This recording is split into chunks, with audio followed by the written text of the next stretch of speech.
Hi friends, welcome back to tech railway.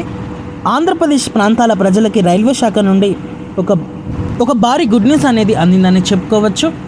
ఆంధ్రప్రదేశ్లోని కీలకమైన ప్రాంతాలను కలుపుతూ ప్రస్తుతం ప్రయాణిస్తున్న 07033 07034 కాకినాడ టౌన్ అలాగే మైసూర్ నుంచి కాకినాడ టౌన్కి ప్రయాణిస్తున్న ప్రత్యేక రైలు యొక్క సర్వీస్ని రైల్వే శాఖ రెగ్యులర్గా మార్చడం జరిగింది. ఈ బండి బైవీక్లీ ఎక్స్ప్రెస్గా ఇక మీదట కాకినాడ టౌన్ మైసూర్ కాకినాడ టౌన్ మధ్యలో మనకి సేవలు అనేది అందిస్తుంది. ఈ వివరాల్లోకి వెళ్తే కాకినాడ టౌన్ నుంచి మైసూర్కి వెళ్ళేటప్పుడు ఈ బండి నెంబర్ వచ్చేసి 17289గా ఉంటుంది. అలాగే మైసూర్ నుంచి కాకినాడ టౌన్కి వచ్చేటప్పుడు 17290గా ఉంటుంది. కాకినాడ టౌన్ మైసూర్ మధ్యలో ఈ బండి మనకి సోమవారం అలాగే శుక్రవారం రోజు అందుబాటులో ఉంటుంది. మైసూర్ కాకినాడ టౌన్ మధ్యలో ఈ బండి మనకి మంగళవారం శనివారం రోజు అందుబాటులో ఉంటుంది. ప్రయాణికులు గమనించగలరు. 17289 కాకినాడ టౌన్ మైసూర్ ఎక్స్ప్రెస్ ఈ బండి మనకి మొదటిసారి మే 1వ తారీఖున అందుబాటులో ఉంటుంది.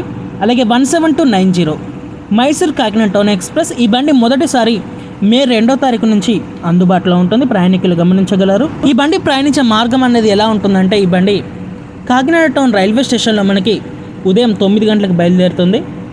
ఆ తర్వాత ఈ బండి సామర్లకోట, రాజమండ్రి, నిడదవోలు, తణుకు, భీమవరం టౌన్, అంకివీడు, కైకలూరు, గుడివాడ మీదుగా ఇక్కడ విజయవాడకి చేరుకొని విజయవాడ అనంతరం గుంటూరు, నల్గొండ, సికింద్రాబాద్కి వచ్చేస్తుంది. ఈ బండి మనకి ఆంధ్రప్రదేశ్, హైదరాబాద్ మధ్యలో కూడా ఈ బండి మనకి చాలా వరకు కన్వెంట్గా ఉండనుంది.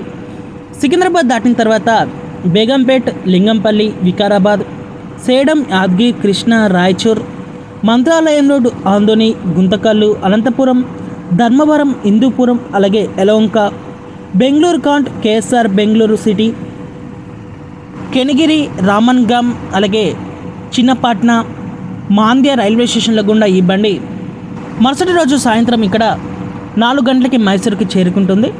ఇంకా తిరుగు ప్రయాణంలో మైసూరు నుంచి మనకి ఈ బండి సాయంత్రం 5 గంటల 5 నిమిషాలకి అందుబాటులో ఉంటుంది. ఈ బండి కూడా ఇవే స్టాప్స్లలో ఆగుతూ ఇక్కడ కాకినాడ టౌన్ రైల్వే స్టేషన్కి మరుసటి రోజు రాత్రి 11 గంటల 30 నిమిషాలకి చేరుకుంటుంది. ఈ బండి ఆంధ్రప్రదేశ్ ప్రాంతాల ప్రజలకే కాకుండా తెలంగాణ ప్రాంతాల ప్రజలకి కూడా చాలా ఉపయోగకరంగా ఉంటుంది. ఈ బండికి తెలంగాణలోని చాలా స్టాప్స్ అనేవి అందుబాటులో ఉండడం జరిగింది. ఆంధ్రప్రదేశ్, తెలంగాణ మధ్యలో ఈ బండి చాలా వరకు కన్వెంట్గా ఉండనుంది.